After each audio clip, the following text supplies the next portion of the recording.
Mari kita buka dengan baca surah Al-Fatihah. Semoga Allah membuka mata pikiran kita dan memberkahi pengarang kitab Syekh Abdul Qadir Isa Asy-Syadzili Al-Qadiri. Al-Fatihah.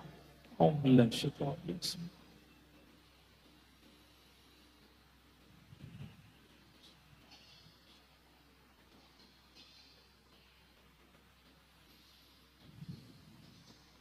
Baik.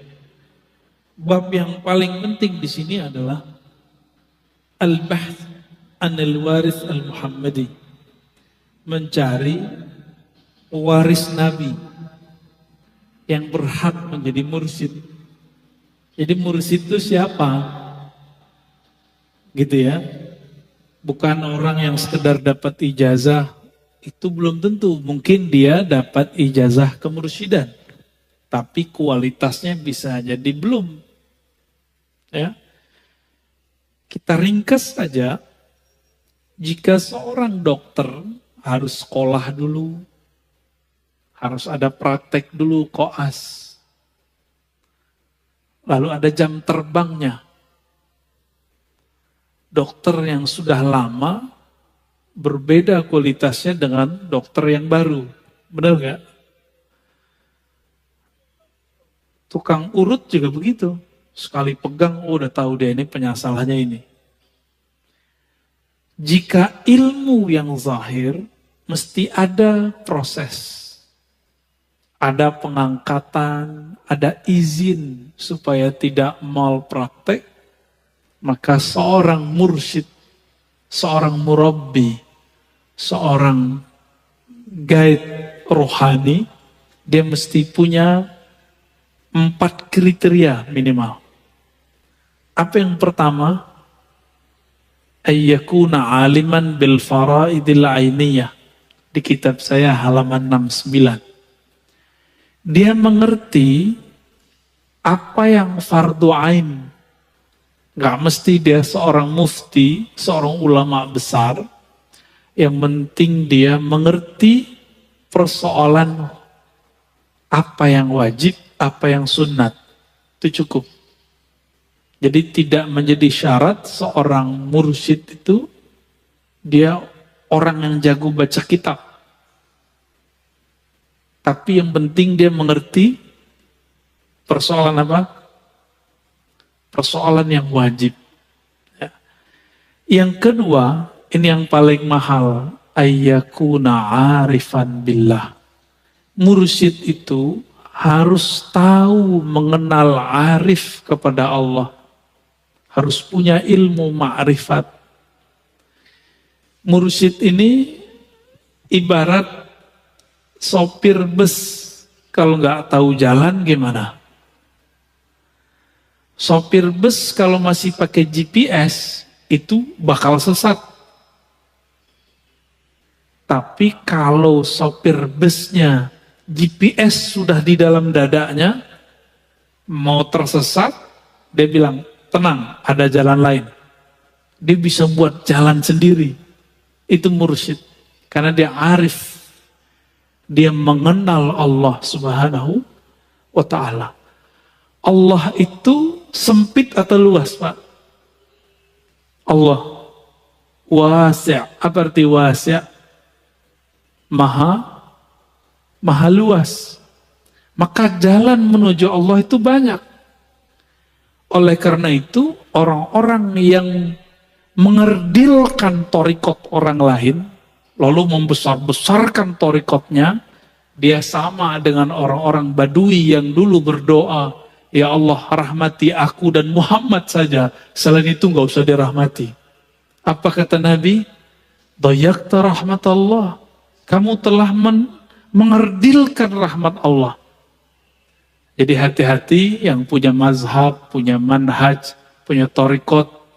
Silakan percaya dengan guru, yakin dengan ilmu guru, tapi jangan merendahkan torikot yang lain.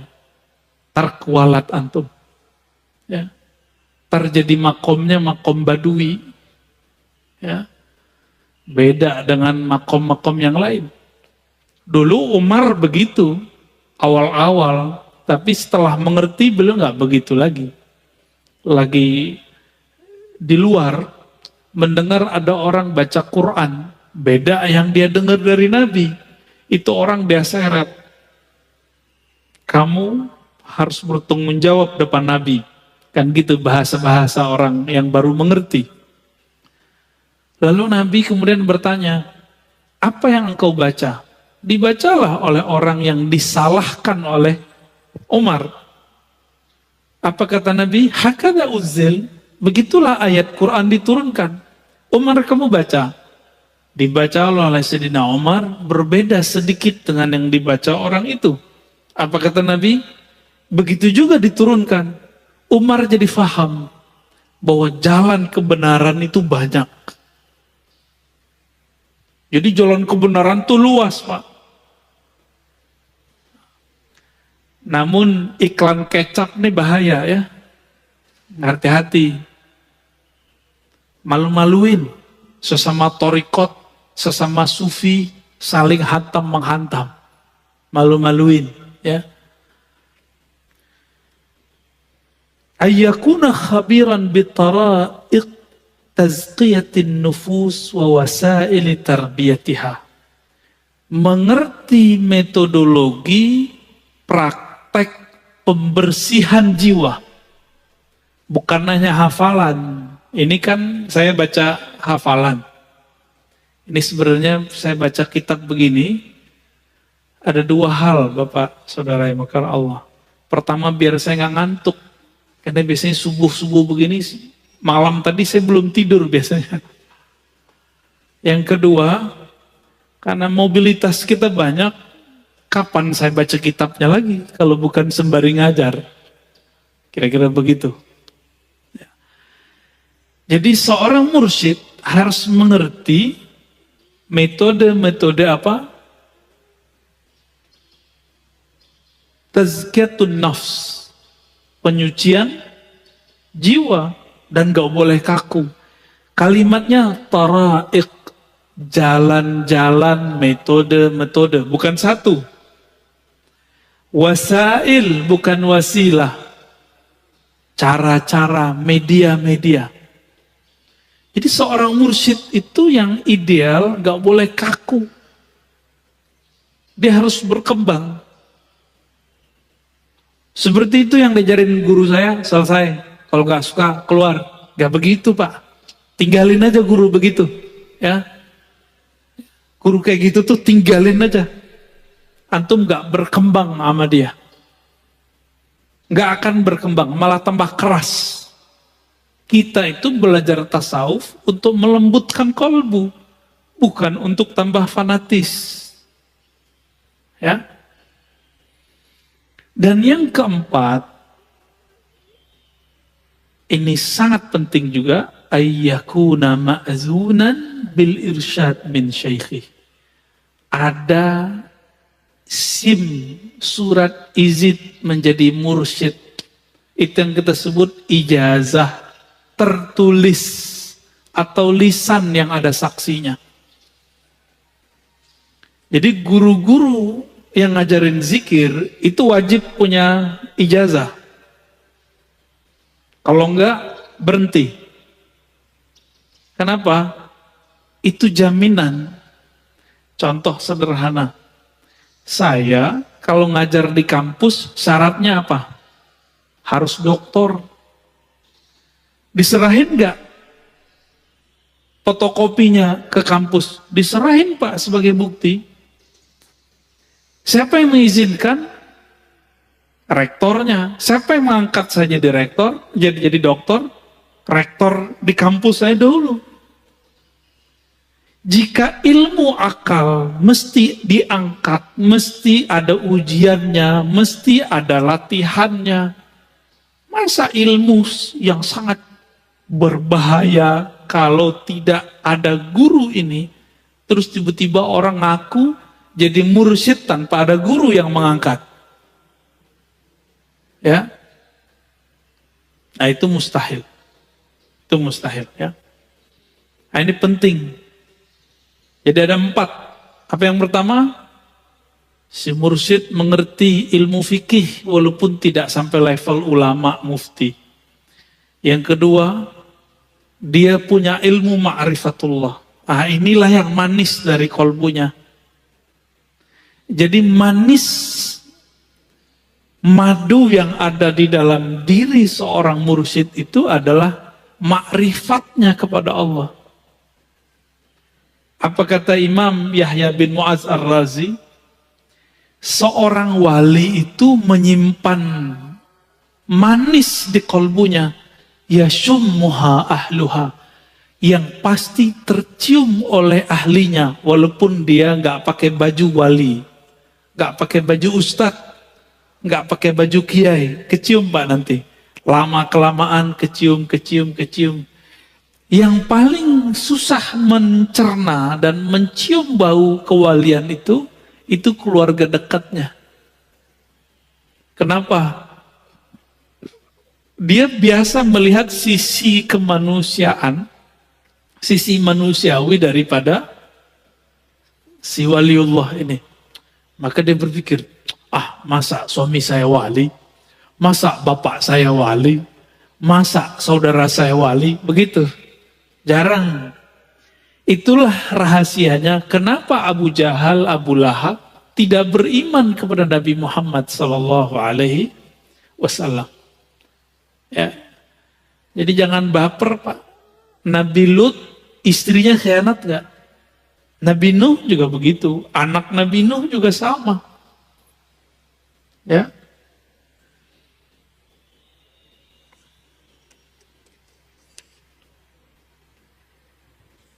Nah, ini kriteria mursyid. Nah, dari mursyid yang seperti ini, antum baru mengambil kontrak belajar dengannya yang kita sebut bayat. Tapi saya dalam kajian-kajian sebelumnya sudah mengatakan bahwa bayat dalam artian sumpah setia abadi itu cuma milik Imam Mahdi di akhir zaman ini, bukan mursyid.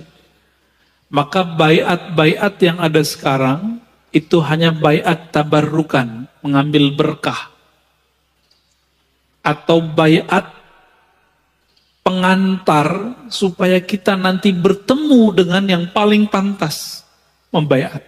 Itu sebabnya di ribat kita, Nauraniyah, kita nggak membayat orang, Pak. Kita cuma mentalkin zikir. Maka di sini ada akhzul ahdi, ngambil bayat. Yang kedua, talqin. Di sini ya. Nah, untuk pengambilan bayat, dalam tradisi kami sudah kami hapus. Karena orang seperti saya tidak pantas mengambil bayat.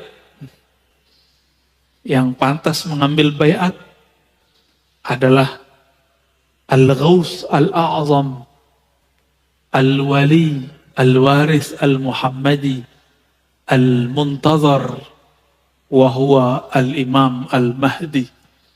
Ya, di akhir zaman ini yang paling pantas siapa?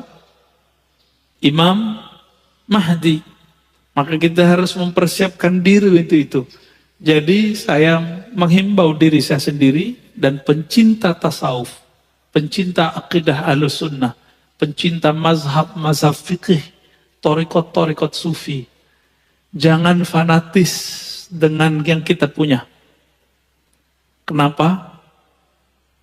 Karena setiap masa ada puncak kewalian dan tidak mungkin bumi ini, dunia ini kosong dari khatmul walayah, khatmul awliya yang disebut al-ghaus. Setiap masa itu berganti. Dan di akhir zaman ini, karena bumi kita sudah tua, di akhir zaman ini miliknya Al-Imam Al-Mahdi. Maka semua torikot nanti gabung kepadanya.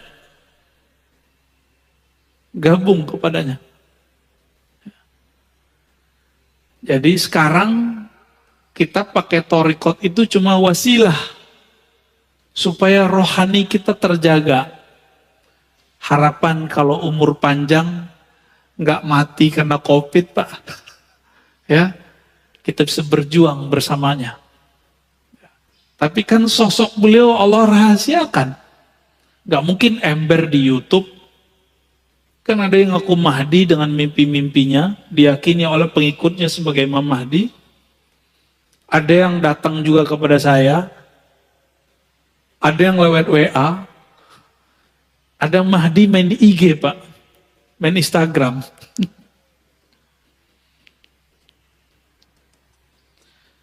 Apa dalil mengambil baiat itu ada? Itu ternyata di Quran ada. Dulu semua mursyid kalau ngambil talqin zikir dan baiat itu bacakan ayat ini. Surat Al-Fat ayat 10. A'udzubillahi minasyaitonirrajim. Innal ladzina yubayyi'unaka. Sesungguhnya orang-orang yang mengambil sumpah setia kepada engkau wahai Muhammad. Karena Nabi Muhammad sudah wafat, pewarisnya sampai ke mursyid yang ada. Innama yubayyi'unallah.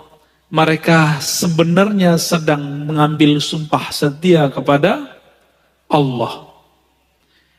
Jadi mursyid ini harus tahu jalan kepada Allah. Sehingga tangan dia terkoneksi dengan yadullah. Kita nggak usah terjemahin yadullah. Apa arti yadullah? Tangan Allah. Terantum bayangin lagi tangan. Bukan. Kita serahkan maknanya kepada Allah. Yadullah fawqa aydihim. Yadnya Allah di atas tangan mereka. Ya, terus sampai akhir ayat, ya. Ini dalil bahwa baiat itu ada di Quran. Ada di hadis. Nah, dalam hadis Nabi SAW, Nabi SAW kadang membaiat perorangan, kadang membaiat jamaah. Ada yang menarik, Nabi itu sebelum hijrah, itu sudah baiat Khadijah, baiat Ali, baiat Abu Bakar. Itu udah dibaiat semua tuh. Berarti perorangan. Lalu dalam perkembangan ada baiat yang dilakukan di rumah Baitul Arqam. Berarti ada macam-macam baiat. Ada periodik. Setelah itu berkembang, datang utusan dari Madinah 12 orang. Itu baiat Aqabah pertama. Karena tempat baiatnya di Aqabah. Diam-diam itu, Pak. Diam-diam walaupun kemudian menyebar. Lalu baiat Aqabah kedua sekitar 70-an orang. Nanti Al-Imam Al-Mahdi mungkin juga sudah akan melakukan proses ini. Sebelum dia muncul, diislah oleh Allah, itu akan terjadi proses ini. Sebelum puncaknya nanti ada baiat di Masjidil Haram, di Mekah, di belakang Rukun Yamani. Yaitu di belakang makam Ibrahim. Di situ ya. Atau antara makam Ibrahim dan Rukun Yamani. Di situ nanti ada baiat. Siapa yang membaiat beliau? Disebut mereka pewaris Ahlul Badar. Jumlahnya sekitar 313. Itu yang gelombang pertama yang besar. Nanti akan terus datang dari mana.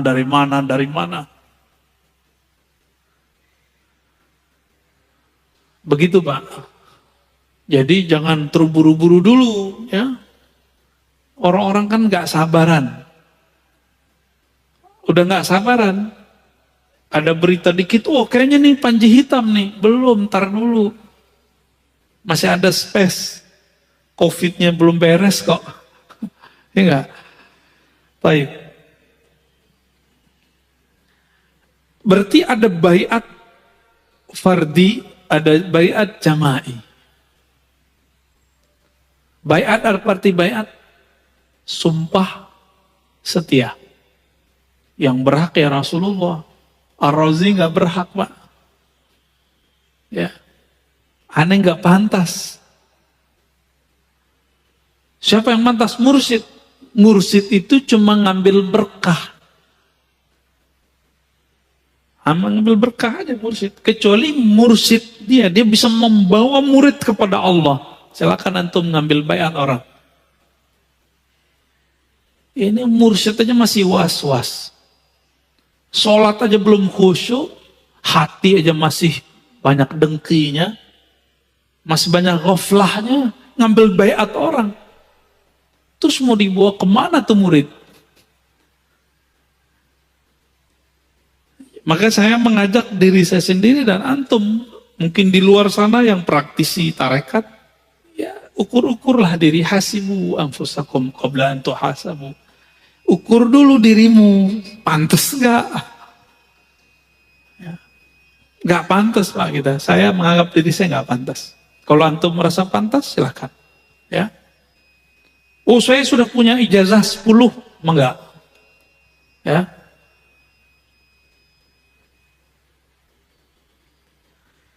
Lalu paket baiat itu biasanya ada perjanjian. Akan begini, akan begitu, akan begini, akan begitu ya. Intinya sebenarnya adalah sumpah setia, syahadat kepada Allah, syahadat kepada Rasul. Itu dia. Jangan ditambah-tambahin Pak. Ini ada yang asyhadu la ilaha illallah Rasulullah, anna mursyidi waliullah. Nah, ini nambahin namanya. Ini udah mulai muncul nih. Ya. Udah mulai muncul.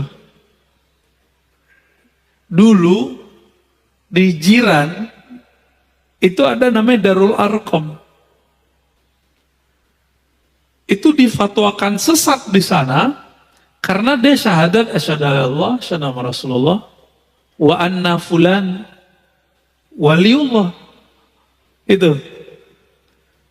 Walaupun sebenarnya itu tidak merusak syahadat pertama dan kedua, tapi bagi orang-orang yang sensitif itu dianggap menambah-nambahkan. Ini saya dengar beberapa thariqat sudah mulai begitu. Kecuali mursyidnya kutub. Bukan kutu kupret Pak. Ya, kutub. Wali kutub boleh. Kalau wali kutub, pasti kutub yang lain tahu. Ciri-cirinya, orang ini disepakati kewaliannya oleh para wali. Karena wali mengerti siapa wali.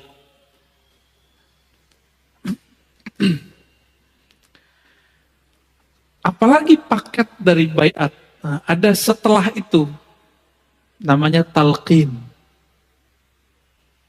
Apa arti talqin? Bimbingan zikir. Kalau seorang bayi belum bisa makan, disuapin nggak sama bapak ibunya? Disuapin. Seorang murid yang masih baby, yang baru, belum bisa mandiri, disuapin sama gurunya. Itulah sebabnya mursyid itu abul muridin, bapaknya murid. Maka mursyid itu boleh dipanggil ayahanda, boleh dipanggil abi abati, walidi. Seperti di Jawa itu romo kiai, ya gitu ya. Kalau di Sumatera itu biasanya manggilnya ayah, abah.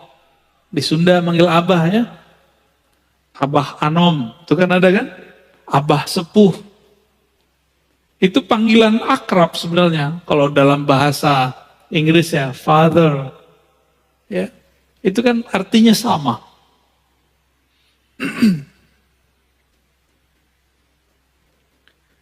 Jadi talqin ini perlu. Seorang mursyid nggak mungkin langsung mentalkin.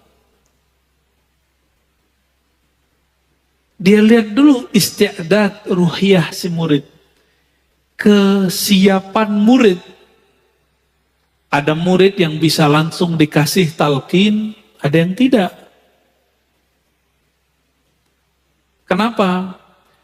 Talqin itu ibarat kita nanam biji atau nanam padi. Ini orang kota semua ya, pada nggak ngerti kali ya. Kalau saya dulu pernah nanam padi sawah. Itu sebelum sawahnya ditanamin, bekas panen sebelumnya, tanahnya keras nggak? Diapain? Dibajak dulu, Pak. Membajak sawah sebelum ditanami itu namanya prakondisi talqin. Itulah fungsi tazkiyatun nafs. Jadi tazkiyatun nafs itu paketnya sebelum talqin, saat talqin, setelah talqin. Seorang murid, kolbu dia itu seperti sawah, gersang. Harus dicangkul dulu, dibajak dulu, dibajak, sampai lembut. Kalau sudah lembut, diairin. Sudah diairin, lalu benihnya ditanamin atau tancepin. Itulah talqin. Jadi apa arti talqin? Menancapkan biji kalimah tauhid ke dalam kolbu murid. Itulah yang dimaksud dalam surat Ibrahim. Syajaratun thayyibah, kalimatun thayyibah, ya, bahwa kalimat yang indah itu, kalimat yang bergizi ini la ilaha illallah, itu ditanam dalam kolbu murid. Dia seperti pohon. Makanya orang-orang ahli kasyaf itu kalau antum baca la ilaha illallahnya ikhlas, itu ada pohon tumbuh, terlihat sama dia. Jika di dalamnya ikhlas, itu pohon langsung berbuah. Bukan di sini berbuahnya, di surga. Beberapa ahli kasyaf dulu melihat, tapi mereka bingung, dikira hadis, padahal bukan hadis. Dari kalimah itu muncullah Allah ciptakan malaikat bersayap. Terbang dia. Ada juga yang melihat begitu, dikira hadis Nabi. Bukan, itu bukan hadis Nabi. Itu kasyaf, visualisasi yang terlihat oleh orang yang kolbunya sensitif. Ya, kalau nggak punya ilmunya jadi halu. Hati-hati Pak ya. Jadi perlu nggak talqin zikir? Kalau bagi saya talqin zikir wajib. Karena Nabi mentalkin para sahabat. Coba kita lihat riwayatnya. Pertama riwayat Imam Ahmad, Tabarani, dan Bazzar. 3 riwayat. Ini disahihkan oleh Imam Al-Haythami. Dari Shaddad ya, bin Aus dan Ubadah bin Samit. Apa kata beliau? Kunna inda Rasulillah SAW. Dulu kami pernah bermajlis bersama Nabi Sallallahu Alaihi Wasallam. Lalu Nabi bertanya, hal fikum gharib, ada orang asing nggak? Ya ini ahlul kitab, kata rawi ahli kitab. Tapi kalau saya menjelaskan nggak mesti ahlul kitab, tapi orang-orang awam atau orang-orang musyrikin. Lalu kami menjawab, la ya Rasulullah, tidak wahai Rasulullah Sallallahu Alaihi Wasallam. Lalu apa kata beliau? Kata Aus, kami diperintahkan menutup pintu. Kalau sekarang matiin lampu, gitu ya. Biasanya kalau orang mau talqin tuh, itu dibuat kondisi sesenyap mungkin, senyaman mungkin. Jangan sampai lagi zikir nanti ada yang ngetuk-ngetuk, buka pintu gitu. Maka dikunci pintu, bighalqil bab. Nabi memerintahkan untuk agar pintu dikunci. Faqal, lalu Nabi mengatakan, irfa'u aydiyakum, angkat tangan kalian. Diangkat Pak, itu modelnya. Lalu Nabi mengatakan, qulu la ilaha illallah, bacalah la ilaha illallah. Nah, itu ada tekniknya. Tekniknya disembunyikan oleh periwayat hadis, periwayat ilmu zikir, yang nanti antum cuma dapatkan sama mursyid tarekat. Itu tekniknya gimana? Supaya kalimah ini bisa menggoncang isi kolbu. Iza zukirallah wajilat qulubuhum. Disebut nama Allah, kolbu bergetar. Nah itu ada tekniknya Pak. Farafa'na aydiyana, lalu kami mengangkat tangan kami dan baca la ilaha illallah. Selesai, apa kata Nabi? Alhamdulillah. Segala puji milik Allah. Allahumma innaka ba'astani bihadhil kalimah wa amartani biha wa wa'adtani 'alaiha al-jannah wa innaka la tukhliful mi'ad. Ya Rabb, Engkau telah mengutusku dengan kalimat la ilaha illallah dan memerintahkanku untuk menyebarkan kepada umatku. Dan Engkau menjanjikan siapa yang membacanya pasti masuk surga. Sesungguhnya Engkau tidak tukhliful mi'ad, melanggar janjimu. Maka semua yang hadir itu dijamin masuk surga sudah. Orang yang hadir saat itu dijamin masuk surga. Ini salah satu metode. Metode apa namanya? Metode talqin. Ada metode yang kedua. Kalau ini jamaah. Sekarang khusus Sayyidina Ali. Hadis ini riwayat Imam Tabarani dan Bazzar. Dua imam dan kualitasnya hasan. Suatu kali Sayyidina Ali karramallahu wajhah bertanya kepada baginda Nabi SAW. Apa kata beliau? Ya Rasulullah, dullani ala aqrabit turuqi ilallah. Tolong tunjuk ajar aku jalan terdekat menuju Allah. Jadi kalau kayak sekarang ini banyak yang nanya, Ustaz, Buya, Kiai, itu kalau nanya ke ulama, gimana cara cepat kenal Allah? Sama, Sayyidina Ali nanyanya begitu. Jadi boleh nggak nanya begitu? Bukan boleh lagi Pak, diharuskan. Zaman udah begini, ya. Covid menyerang kapan saja, maka kita harus siap dengan ma'rifatullah. Apa jawaban Nabi? Oh, dia tambahin, wa ashaluha ala ibadih. Cepat, ringan. Enak ya? Cepat tapi jangan berat. Itu sukanya antum kan? Kalau antum kan nggak mau disuruh puasa 40 hari kan nggak mau. Melek 20 hari kan nggak mau. Disuruh zikir 70.000 kali kan nggak mau. Maunya yang paling cepat, paling mudah. Wa afdaluha indahu, dan lebih afdal di sisi Allah Subhanahu wa taala. Jadi 3 sekaligus, lebih dekat, lebih ringan, lebih tinggi di sisi Allah. Ini pinternya Sayyidina Ali kalau nanya. Apa kata Nabi? Alaika bimudawamati dzikrillah sirran wa jahran. Wahai Ali, hendaklah engkau melanggengkan zikir baik sir tersembunyi ataupun jahar. Gimana Pak? Melanggengkan itu gimana? Setiap pada sholat kah? Pagi sore kah? Terus. Ada target-targetnya. Apa jawaban Sayyidina Ali? Ya Rasulullah, qulun nas zakiruna fakhussani bisyai. Kalau itu semua orang juga tahu. Tolong beri dong yang spesial. Mumpung mantunya Rasulullah ya. Apa kata Nabi? Afdalu ma qultuhu ana wan nabiyyuna min qabli la ilaha illallah.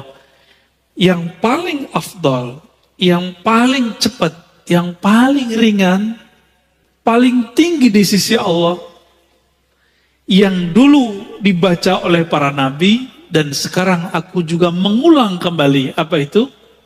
La ilaha illallah. Seandainya kalimah ini ditimbang, maka semua langit bumi dunia itu kalah. Maka kalau ada, mohon maaf, antum ini ahli dakwah, Kenapa dakwahnya tidak mengena di kolbu jamaah? Mungkin kurang kuat kalimatullah. Kurang banyak tabungan la ilaha illallahnya. Sehingga kalamnya nggak berat. Kalamnya cuma masuk telinga, keluar telinga. Tapi kalau sudah di dalamnya ada dapur kalimah la ilaha illallah, kalamnya hangat, kalamnya berat. Karena tumbuh dari kolbu, masuknya ke dalam kolbu.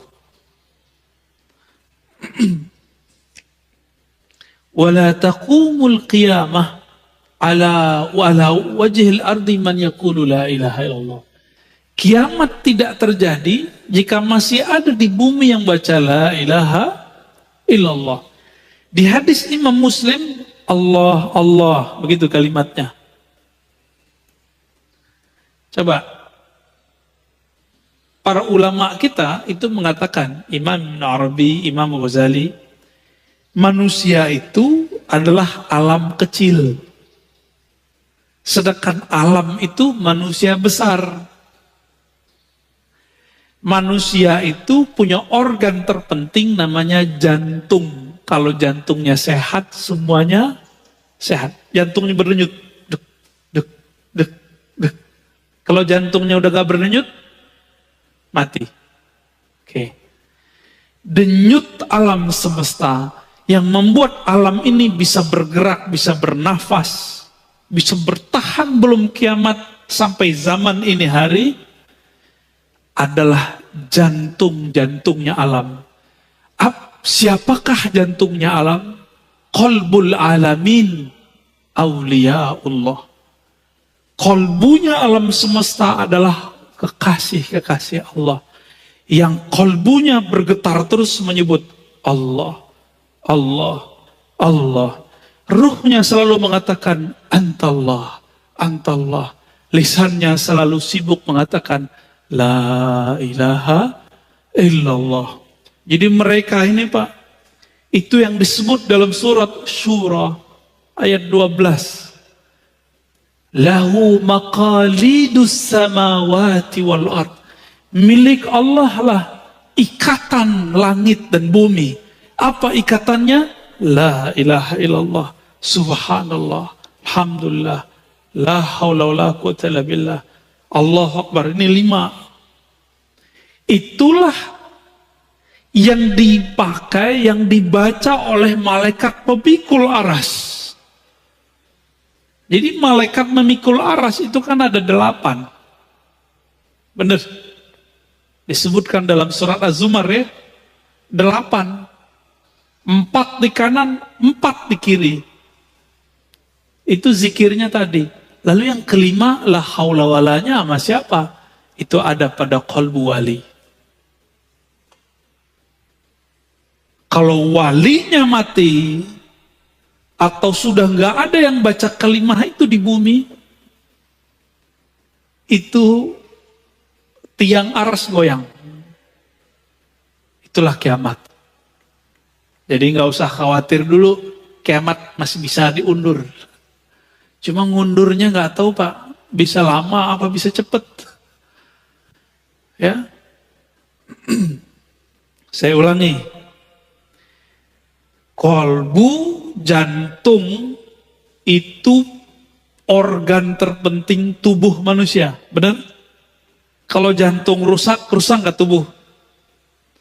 Jantungnya alam semesta siapa? Aulia Allah. Ini dia. Hadis sahih riwayat Imam Muslim, la taqumus sa'ah hatta la yuqalu fil ardi Allah Allah. Tidak terjadi kiamat, kerusakan terbesar di alam semesta sampai tidak ada di bumi yang membaca Allah Allah.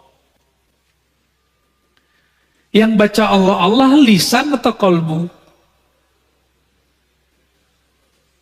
Lisan atau kolbu? Sebenarnya lisan ini menerjemahkan isi kolbu. Jadi intinya ada pada kolbu.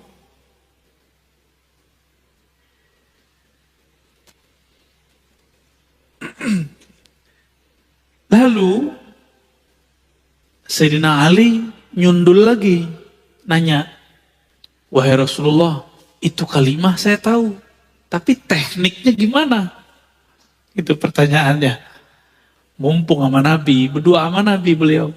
Apa kata Nabi? Ghammid ainaik wasma' minni la ilaha illallah. Pejamkan matamu lalu baca la ilaha. Wah, ini teknik talqin dalam thariqah.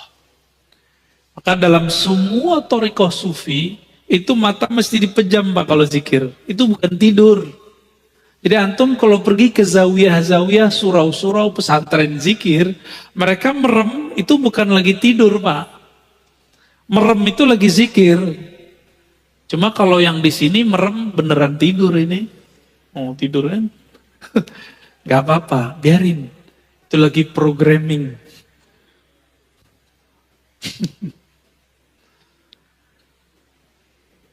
Summa fa'ala dzalika birafis saut ya. Dibaca 3 kali, Nabi bimbing, diulang. Berapa kali? 3 kali. Birafis saut, dengan suara yang tinggi. Inilah dalil bahwa talqin boleh dengan suara keras. Ya. Sedangkan yang tadi dalil kalau talqin suaranya agak lirih. Pelan, ya. Maka tidak ada thariqat sufi kecuali lewat jalur Sayyidina Ali, dan itu ahlu sunnah. Kenapa? Karena Nabi pernah mengatakan, ana madinatul ilmi wa aliyun babuha. Aku adalah kota ilmu, Ali pintunya. Maka tidak ada thariqat di dunia, thariqat zikir kecuali lewat Sayyidina Ali. Hatta Naqsyabandi itu jalurnya 2. Abu Bakar As-Siddiq, Sayyidina Ali radhiyallahu taala anhuma ajma'in. Ya. Ini masih banyak nih metode-metode zikir yang ada di dalam kitab ini, ya. Lalu apakah talqin atau baiat itu khusus buat laki-laki? Tidak, juga perempuan. Karena waktu baiat Aqabah itu perempuan ada yang hadir. Apakah khusus dewasa? Tidak, boleh anak kecil. Kalau anak kecilnya siap. Bahkan anak kecil itu kalau dalam ilmu neurologi, gelombang otaknya itu bukan beta, tapi theta. Maka anak kecil ini gampang dibawa zikir. Gampang ya, lebih cepat mereka Pak daripada kita.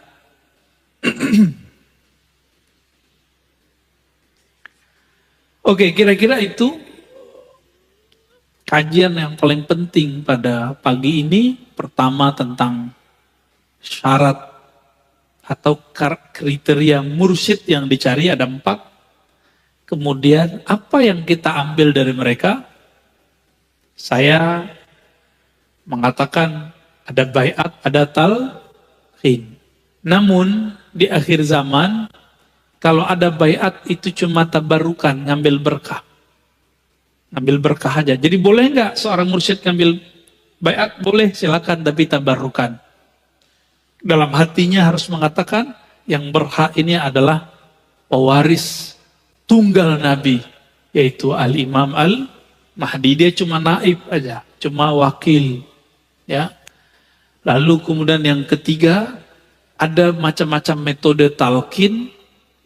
Ada berjamaah, ada pribadi.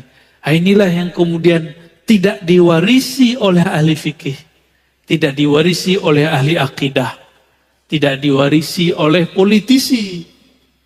Ustadz politisi nggak bakal kenal ini kalau dia nggak pernah berthariqah. Yang tahu ini siapa? Ahli thariqat. Maka nggak mesti ustadznya nggak tamat Timur Tengah, nggak mesti. Kalau dia ke Timur Tengah nggak pernah ngambil talqin, sama. Karena talqin itu dulu diambil oleh ulama kita di Mekah, di Madinah, di Hadramaut, di Mesir, dibawa, nyebar sudah ke negeri kita. Ya, alhamdulillah. Maka tidak ada negeri, wilayah di Nusantara kecuali wali-wali Allah dulu pernah menyebarkan talqin zikir la ilaha illallah. Jadi kenapa Bapak Saudara sahabat Allah zikir-zikir kita kurang menyentuh kalbu karena belum pernah disuapi oleh ahlinya. Maka saya berharap carilah ahlinya, berguru kepadanya, ikuti metodenya. Jangan langsung suka-suka antum, Pak Kiai, talkin langsung dong. Gak bisa begitu. Dia punya metodologis, ikutin aja. Itu namanya adab berguru. Pak Kiai, saya kan sudah lama, langsung aja. Kalau kiainya tersinggungan, gawat Pak. Kamu cari aja guru yang bisa kamu buat suka-suka. Bisa digituin ntar sama kiainya. Ya. Jadi kita kalau berguru ada nanti adab-adabnya. Insya Allah nanti di pertemuan ke depan ada namanya adab terhadap guru dan sahabat. Insya Allah. Ya.